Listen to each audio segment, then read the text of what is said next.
세상에 떠도는 기묘한 괴담들. 첫 번째 이야기, 경기도 의정부의 지하 노래방에서 실제로 겪었던 실화괴담. 제가 귀신을 잘 보는 편은 아닌데다 대낮에 일어났던 일이라 저도 정말 신기합니다. 이 일을 겪고 나서 친한 친구들한테만 조금 얘기를 했는데 그게 소문이 나서 영어 선생님이 네가 겪은 일을 애들 앞에서 정확히 말 좀 해보라고 시간까지 내주셨습니다. 다시 한번 말하지만 분명한 실화입니다. 7월 중순 기말고사가 끝나는 날 친구들이랑 학교에서 나오다가 그냥 집에 가기는 그렇고 해서 노래방에 가기로 했습니다. 큰 길로 쭉 나오면서 노래방을 찾는데 한 골목에 지하 노래방 간판이 보이는 거예요. 그래서 그냥 저기 가자고. 큰 길까지 나오면 새로 생긴 노래방들이 있었지만 오래된 곳이 시간도 더 많이 주고 할 것 같아서 말이죠. 암튼 그렇게 지하 계단을 내려가는데 반지하더라고요. 넷이서 내려가서 노래방 문을 열었는데 좀 침침하긴 했지만 원래 반지하 노래방이 그러니까 별다른 생각은 없었습니다. 그리고 아줌마한테 돈을 주고 방에 들어갔어요. 그런데 이상한 게 다른 때 같으면 화장실은 아니더라도 음료수라도 뽑으러 꼭 한 번은 나가는데 그날은 우리 모두 거의 1시간 방에서 나가지 않았어요. 결국 노래를 다 하고 나오는데 출입문 옆에 카운터가 있잖아요. 카운터에 앉아있던 아줌마가 없는 겁니다. 들어올 때는 분명히 거기서 손님을 기다리는 것처럼 앉아있던 아줌마가 없었어요. 그것도 어디에 잠시 간 듯한 게 아니라 원래 사람이 없었던 것처럼 자리가 깨끗했죠. 여학생들은 별거 아니라도 무서워하고 그러잖아요. 빨리 나가자고 말하며 문 쪽으로 가서 손잡이를 당겼는데 문이 잠긴 거예요. 아무리 열려고 해도 꿈쩍을 안 했고 투명 유리문은 문 위쪽에 잠금 장치가 있어서 누르면 풀어지잖아요. 제가 까치발을 하면 그 잠금 장치에 닿을 듯해서 최대한 손을 올리고 바둥거리고 있는데 순간 뒤에서 제 친구가 깨악 하고 비명소리를 지름과 동시에 불이 꺼지는 거예요. 다른 애들은 움츠리고 서로 손이라도 잡고 있었지. 저 혼자 문에 매달려서 팔을 있는 대로 뻗다가 갑자기 비명소리와 동시에 깜깜해지니 좀 무서웠습니다. 넷이서 일자로 써 있었는데 맨 뒤에 있던 애한테 왜 소리 질렀냐고 하니까 그냥 불이 갑자기 꺼져서 반사적으로 그랬다고 하더라고요. 반지하라서 그런지 정전이 되니 정말 한치 앞도 보이지 않았습니다. 밤에 자려고 온 집안에 불을 끄면 몇 분 동안은 눈앞에 손을 갖다 대도 보이지 않는 거 아시죠? 그렇게 내가 눈을 뜨고 있는데 감고 있는 것과 다를 게 없는 상황이었죠. 그나마 침착한 저랑 친구 한 명이 어떻게 나가야 할지를 생각하다가 화장실을 생각해냈습니다. 반지하 화장실을 보면 보통 높은 곳에 조그만 창문이 있잖아요. 그런데 정말 앞이 하나도 안 보여서 바닥을 더듬으며 거의 기어갔어요. 맨 뒤에 있는 친구는 무섭다고 막 울어서 제 뒤 두 번째 자리로 옮기고 땅도 못 짚겠다고 해서 내 허리를 잡고 나머지는 한 손으로는 앞 사람의 허리, 한 손으로는 바닥이랑 벽을 더듬으며 기어서 화장실에 갔어요. 창문에서 불빛이 새어나오는데 문제는 생각보다 너무 높았습니다. 그런데 사람이 다급하면 무슨 짓이든 한다고. 한 친구가 말타기 자세로 엎드려 있을 테니까 밟고 올라가서 창문 열고 지나가는 사람한테 끌어당겨 달라고 요청하라더군요. 그래서 마지막엔 받쳐줄 친구가 없을 테니 점프력이 좋고 무서움도 안 타는 제가 남기로 하고 애들이 차례대로 올라갔죠. 처음 한 명 올라가고 문을 열었는데 맞은편이 건물의 벽이더랍니다. 사람도 하나 없었고 말이죠. 근데 고래고래 소리 질러서 옆길에 지나가는 사람을 한 명 불러서 끌어올리는데 도움을 받았죠. 저도 점프해서 창문틀을 한 손으로 잡고 나니까 다른 한 손은 그분이 끌어주셔서 올라올 수 있었고요. 겨우 빛을 보니까 아까 조금 무서웠던 건 어디로 가고 도대체 무슨 일인지 알고 싶더라고요. 전 궁금해 죽겠는데 다른 애들은 죽어도 다시 가질 못하겠다고 하더라고요. 그래서 좀 무서움을 덜 타는 친구 한 명과 저랑만 다시 가보기로 했습니다. 우리가 빠져나온 곳이 건물에 문이 있었던 반대편이더라고요. 그래서 건물을 반바퀴 돌아 앞으로 나와서 다시 지하로 내려갔습니다. 그때의 소름 끼치는 기분을 지금도 말로 표현할 수 없어요. 제 친구는 헉 하는 소리와 함께 숨을 멈췄고 저는 눈물이 핑 돌더라고요. 너무 기가 막혀서 이게 어찌된 일인지 유리문에 사절 스케치북만한 크기에 점포인드라는 종이가 붙어 있는 겁니다. 그런데 그 종이가 너무 오래되어 누렇게 색이 바랬음은 물론이고 귀퉁이에 붙인 스카치 테이프도 오래돼서 거의 떨어질 상황이었습니다. 문은 쇠사슬로 묶여 있더군요. 제가 안에서 열었어도 나올 수 없었을 상황이었죠. 저는 평소에 귀신을 전혀 무서워하지 않습니다. 옛날부터 독실한 기독교 신자였고 혹시 귀신이 나타난다면 나에게만 해야 할 말이 있지 않을까 해서 꼭 먼저 말을 걸어보고 싶은 사람입니다. 그래서 무섭다기보단 뭔가 너무 어이가 없고 기가 막히더라고요.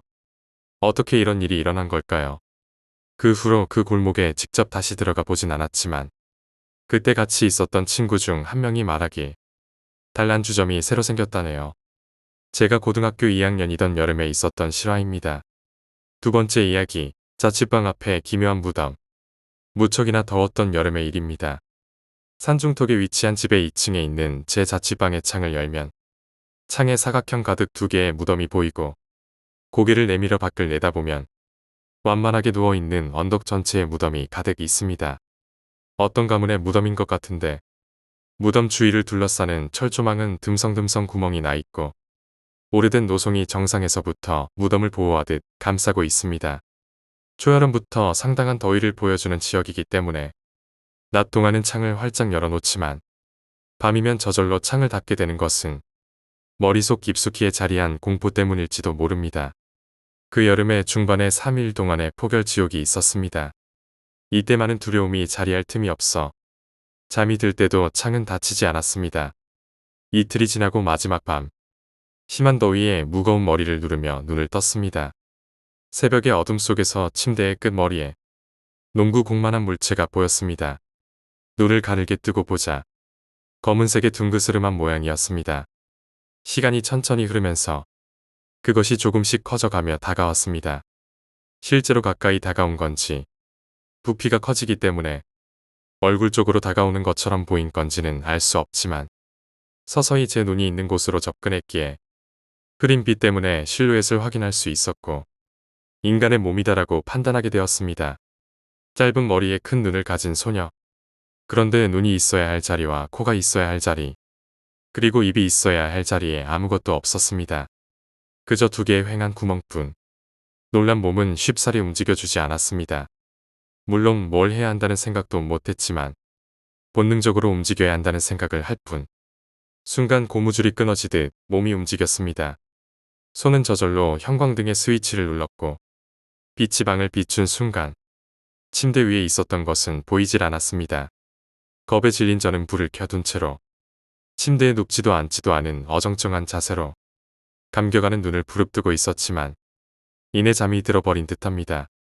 다음날 아침 잠에서 깨자등은 꺼져 있었고 침대 옆에 책꽂이는 쓰러져 있었습니다. 단순한 악몽이 아니었구나라는 생각이 들어 밤이 오기 전에 작은 스탠드 등을 사왔습니다. 그날 이후로 잠이 들 때는 언제나 스탠드 등을 켜놓습니다. 이제는 아련한 기억 속에 그 집이 생각나기도 하지만 스탠드 등을 켜지 않고 잘 수 있는 현재가 행복에 그곳에서 혼자만의 생활을 하던 때로 돌아갈 생각은 없습니다. 세 번째 이야기, 안민고개. 경상남도 창원시에 안민고개라는 곳이 있습니다. 그곳을 넘어가면 진해로 연결되는 길인데요. 지금에야 길이 포장되고 주위에 아파트도 들어서고 하여 밤에도 차들이 많이 다니며 음산한 곳이 아니지만 그때만 해도 밤에 건너다니기 힘든 길이었다고 합니다. 저희 어머님과 친구분 세 분이서 진해에 볼 일이 있어서 넘어가셨다가 새벽 늦게 창원으로 돌아오는 길이셨습니다. 그날따라 비가 추적추적 내려 더욱더 음산해 보이는 안민고개였다고 합니다. 하지만 몇 번 다녀본 일 있는 곳인지라 별다른 생각 없이 안민고개를 통해 창원으로 넘어오기로 하셨다고 합니다. 차에는 저희 어머니와 어머니 친구분인 아저씨 두 분과 아주머니 한 분이 타셨고 앞좌석에 아저씨가 두 분 타시고 뒷좌석엔 저희 어머니와 아주머니께서 타셨다고 합니다. 처음 운전하시던 아저씨께서 술을 좀 과하게 하신지라 옆자리에 계시던 아저씨와 자리를 바꾸셨다고 합니다. 그 아저씨는 해병대 출신에다 담력도 아주 강한 분이셨다고 합니다. 그렇게 안민고개를 지나가던 중 길가에서 매우 키가 크고 흰 옷을 입은 남자분이 손을 흔드셨다고 합니다. 그래서 태워드리려고 가는데 조수석에 앉은 아저씨께서 기겁을 하시며 빨리 출발해라. 안 그러면 우리 다 죽는데 이라고 말씀하시더랍니다. 그래서 운전하던 아저씨께서도 뭔가 이상한 걸 느끼고 급히 가속 페달을 밟아 달아나듯이 가버렸다고 합니다. 백미러 등으로 보니 그 사람은 가만히 서 있어서 안심하고 물어볼 수 있었다고 합니다. 왜 그랬냐고 물어보니 하시는 말씀이 그 사람 다리가 안 보이더라고. 없는 것 같아서 놀래가 얼굴을 봤더마. 비에 젖지도 않았더라. 일행은 소름이 돋는 걸 느끼며 빨리 빠져나가고 싶었다고 합니다. 그러다가 잠시 후 이미 속도를 빠르게 달리고 있던 차가 갑자기 더 빨라지는 걸 느끼고 너무 빨리 가는 것 같아. 왜 그러냐고 물어보려고 했던 어머니께서 운전하고 계신 아저씨의 얼굴을 보니 무언가 두려운 것을 본 사람의 얼굴이었고 입술을 꽉 깨물고 차를 달리고 있는 걸 보셨다고 합니다. 그래서 뒤를 돌아보았는데 아까 그 사람이 차를 쫓아 달려오고 있었다고 합니다. 아주 일정한 간격으로 말입니다. 차와 같은 속도로 달리고 있는 것처럼 말이죠. 그래서 차에 탄 사람들은 기겁을 하며 비명을 지르고 난리가 아니었다고 합니다. 이미 아주머니께서는 그걸 보고 기절하셨다고 하며 어머니도 절망과 같은 공포를 느끼셨다고 합니다. 그러던 중 다시 한번 뒤를 돌아봤는데 그게 차 밑에서 차 앞쪽 범퍼로 기어 올라와 범퍼에 앉아서 노려보더라는 겁니다. 정말 죽을 것 같았지만 아저씨께서는 이대로 죽을 순 없다고 생각하며 차를 몰았다고 합니다. 그러다 창원 시내가 보이고 앞쪽에 검문소가 있는데 검문소에 불빛이 보일 때 그건 산 쪽으로 사라져 버렸고 일행들은 잠도 못 이룰 것 같아 밖에서 밤을 꼬박 새시고 집에 들어가셨다고 합니다. 기절하신 아주머니께서는 일주일간 꼬박 앓다 일어나셨고 저희 어머니는 한 달간 주무실 때 불을 끄지 못하셨습니다. 지금은 포장이 되고 차도 많이 다니는 그곳에 그때 그 공포스러운 경험 때문에 아직도 다니질 못하신다고 합니다. 예전에 70년도에 그곳에서 버스가 추락한 사고가 있었다고 하는데 생존자들의 말을 들어보니 귀신이 차를 벼랑으로 몰았다고 하더랍니다. 이번에는 안민고개의 또 다른 이야기입니다. 내가 근무하는 회사가 있는 창원시에는 진해시와 터널 하나로 연결되어 있는데 예전에는 이 터널 말고 벚꽃길이라 부르는 꼬불꼬불 올라가는 안민고개가 있었다고 한다. 직원 중 한 명이 예전에 이맘때쯤 차를 타고 안민고개를 넘던 이야기를 했다.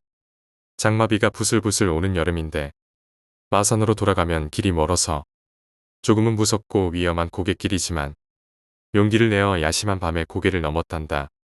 한참을 돌아가는데 갑자기 하얀 소복을 입은 여자가 길을 가로막고서는 차를 좀 태워달라 하였단다. 순간 소름이 끼쳐서 기절할 뻔하였지만 평소에 담대한 신념을 가졌고 자부한 성격이라 비를 맞고 있는 여인을 태우니 뒷좌석에 앉더라는 것이다.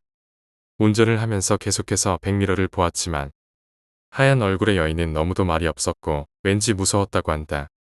그런데 갑자기 한마디 하는데 여기에 내려주세요. 너무도 겁이 나서 가슴을 쓸어내리며 여기는 아직 고개인데 어디를 가시려고요? 하며 차를 세우는데 여인은 꼭 자기 차를 내리듯이 문을 열고는 뒤쪽으로 걸어가서 멀어지더라는 것이다. 내려서 여인을 불러 세우고 싶었지만 비가 점점 많이 오고 늦은 심야이며 도저히 무서워서 에라 모르겠다 하며 허겁지겁 고개를 내려와 버렸단다. 그날 밤을 뜬 눈으로 세우고 직장에 가서 어젯밤 이야기를 무용담으로 하는데 그 여인이 내렸다는 길 옆에는 오래된 공동묘지였을까? 이 사람은 그 말을 듣고는 그럼 내가 어제 본 여인은 귀신이었나? 그 후로는 그 안민 고개를 다시는 넘어가지 않았고 넘어갈 일이 있으면 마산으로 돌아가던지 길을 나서지 않았단다. 이제는 길이 좋아져서 그 고개 밑으로 터널이 나서 눈 깜짝할 새에 지나가지만 말이다. 네 번째 이야기, 오피스텔에서의 기묘한 소리. 2년 전의 일이었습니다. 저는 오피스텔에 위치한 조그만 사무실에서 야간 근무를 하고 있었는데 그날따라 사무실의 변기가 고장난 것이었습니다. 그래서 볼일을 보기 위해 하는 수 없이 1층의 공중화장실로 가야만 했죠. 한밤중이라서 오피스텔 안은 어두웠고 그 어두컴컴한 로비를 지나 화장실의 잽싸게 도착했습니다. 공중화장실에서는 3개의 칸이 있었는데 첫 번째 칸을 보니 화장지가 없었습니다. 두 번째 칸도 마찬가지였죠. 불안한 마음에 세 번째 칸을 보았는데 다행히도 세 번째 칸에는 화장지가 있었습니다. 저는 그제서야 안심이 되어 편안한 마음으로 볼일을 보고 있던 중이었습니다만 갑자기 또각또각하고 여자의 구두 소리가 나는 것이었습니다.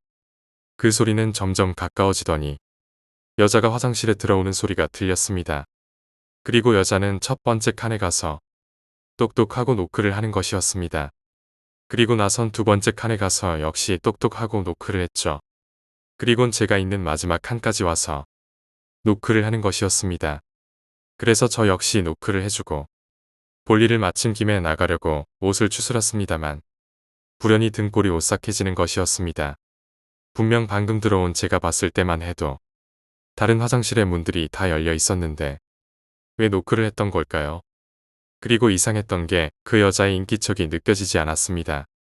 제가 있는 화장실의 문을 노크하고 나서 그 여자의 구두 소리가 안 들렸던 점으로 보아 그 여자가 화장실 문 앞에 서 있는 게 분명한데 너무나도 조용했습니다. 위화감이 느껴질 정도로 말이죠. 순간 무서운 생각이 들어서 문 사이에 조그만 틈새로 힐끔 밖을 봤습니다만 아무도 없었습니다. 그래서 고개를 숙여서 그 문 아래 틈새로 그 여자의 발을 보려고 봤는데 밖에는 아무도 없었습니다. 너무 무서워진 저는 문을 벌컥 열고 나왔는데 역시 화장실에는 아무도 없었습니다. 분명 그 여자가 화장실에서 나갔다면 구두 소리가 들려야 정상일 텐데 말입니다. 너무 당황한 저는 곧장 로비로 들려가서 경비 아저씨께 방금 화장실에서 나가는 여자 못 봤어요? 라고 물었습니다만 경비 아저씨의 말에 저는 경악할 수밖에 없었습니다. 자네가 들어간 이후로 아무도 오지 않았어. 다섯 번째 이야기, 동거. 자취방에서 잠을 자는데 말이야. 어디선가 딱 하고 가볍고 딱딱한 것이 부러지는 소리가 나더라는 말이지. 잠을 자는 도중이라서 정확히 무슨 소리인지는 파악하기 어려웠지만 뭔가가 부러지는 소리가 아니라면 부딪히는 소리랄까? 하여튼 기분 나쁜 소리가 들렸어. 그런데 그 소리가 조심스럽게 다른 곳에서도 나더라고. 조심스럽게 무언가를 부러뜨리는 소리 같기도 했고 장작이 탈 때 나는 소리 같기도 한 게 계속 들려오더라는 말이지. 그래서 뭔가 싶어서 눈을 뜨고 그 소리가 나는 곳을 쳐다봤는데 내 침대 맞은편 천장 모서리에서 손톱이 30cm는 되어 보이는 여자가 살금살금 기어가고 있었어. 그 기분 나쁜 소리는 천장과 그 여자의 손톱이 조심스럽게 부딪히면서 나는 소리였지. 엉겁결에 소리를 지르면서 깨어났는데 그 여자는 사라지고 없더라고. 그래서 절에 다니는 제독이에게 달마도를 하나 구해다 달라고 했지. 그러니까 제독이가 달마도는 구하기 어렵다고 절에서 가지고 온 달력을 주더라고. 그래서 그 달력을 귀신이 돌아다니는 천장의 모서리 한가운데에 걸어놨어. 그 달력이 마음의 안정을 찾아준 덕인지 그런 소리는 안 들리게 되었지. 그렇게 방심을 하면서 잠을 자던 어느 날이었어. 기분 나쁜 소리가 반복되기에 눈을 떠서 그 모서리를 보니까 그 여자 귀신이 천장 구석에서 달력이 걸린 부분까지만 미친 듯이 돌아다니고 있는 거야. 내가 겁이 없다지만 이건 좀 무서웠어. 그래서 딱딱한 베개를 던져서 전등을 켜니까 그 천장에는 아무것도 안 보이는 거야. 그 귀신이 계속 돌아다니는 그 구석진 부분이 그 귀신이 사는 곳인가 싶어서 제독이에게서 받은 그 달력을 그곳에다가 바짝 붙여서 걸어놓고 잤어. 그날 밤 그 귀신이 천장 구석에서 거꾸로 쪼그리고 앉아 미동도 않고 있다가 내가 눈을 뜨자 고개만 180도로 돌려서 내 눈을 바라보더니 그쪽으로 내려갈게 라고 말했어. 그때부터 그 지긋지긋한 여자 귀신이랑 동거 생활이 시작됐지.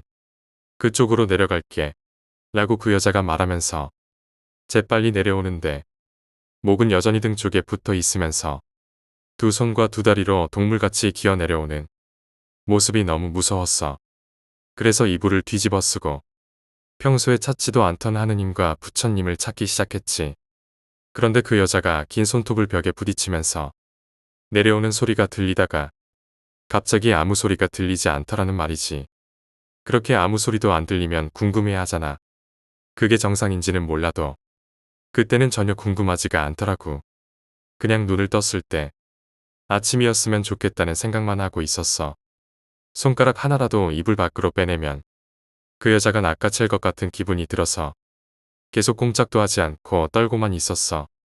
그렇게 떨다 보니까 나 자신이 좀 한심하게 느껴지더라고. 그래서 이불을 확 하고 젖혔는데 그 여자가 내려온 텔레비전 옆에 구석에서 꼼짝도 않고 나를 째려보고 있는 거야. 여전히 등을 돌린 채로 말이야. 난 그 여자랑 눈을 마주치고는 다시 이불을 덮고 기도를 시작했어. 얼마나 기도를 했는지 몰라도 날이 밝았지. 막상 또 날이 밝고 나니까 어제 있었던 일들이 꿈 같은 거야. 해가 뜨고 나니까 전부 거짓말인 것 같았어. 그래서 씻고 학교에 가려고 화장실에 들어갔어. 아무리 잠을 설쳐도 학교에는 가야 되니까 말이지. 화장실에 들어가서 세수를 하고 있는데 나도 무서운 일을 겪고 나니까 세수를 할 때마다 눈을 자꾸 뜨게 되더라고. 그래서 물 같은 걸 끼얹을 때마다 눈을 떠서 봤는데 눈꺼풀에 세안제가 묻어서 그런지 뿌옇게 앞이 잘 안 보이는 거야. 별것 아니겠지라고 생각하면서 계속 씻고 있는데 세면대 밑을 보면 공간이 있잖아. 그 밑에서 여자의 뒤통수가 갑자기 튀어나오더니 날 잡으려고 팔을 버둥거리고 있는 거야. 그 여자는 아직도 목이 돌아간 상태였어. 소리를 지르면서 화장실을 뛰쳐나와서 머리는 감지도 않고 학교에 갔지. 그날은 공부고 뭐고 아무것도 머리에 안 들어오고 하루 종일 그 귀신 생각만 나는 거야. 아무리 내가 강심장이라고 자처를 하지만 너무 무서웠어. 그날 밤은 친구랑 내 방에서 같이 자기로 했어. 설마 둘이서 같이 자는데 별일이야 있겠나 싶어서 말이지. 친구랑 일주일을 같이 잤는데 친구가 있어서 그런지 아무 일도 일어나지 않았어. 그런데 그 친구도 자기 집에서 제명될 위기라는 거야. 그래서 어쩔 수 없이 일주일이 지난 후에 다시 혼자 내 방에서 자게 됐지. 우선 무서우니까 텔레비전이며 컴퓨터며 모두 켜놓고 화장실로 씻으러 들어갔지. 그전처럼 그 여자 귀신이 튀어나올까봐 볼과 턱과 이마를 따로따로 씻었어. 한 번도 눈을 감지 않고 말이야. 그런데 그 여자가 나타나지 않으니까 역시 아무것도 아니었나?